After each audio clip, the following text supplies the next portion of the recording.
Колко е важно за вас да имате кълъв на телефона? Аз съм от поколението, където е отгледано с дистанционното на телевизора в найлон.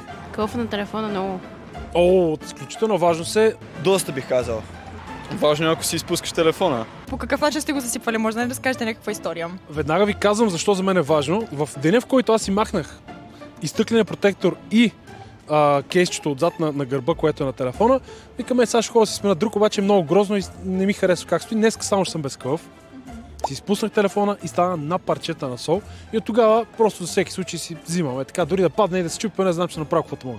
По най-различни начини, но съм го изпускал от тротинетка, от автомобил, както се сетите. Mega Device имаме един ваучер за те подарък за хидрогел протектор да сложиш на телефона или отзад на гърба да сложиш скин. Може да сложиш и с персонална снимка по избор. Супер, мерси много. Добре, много ви благодаря за подаръка.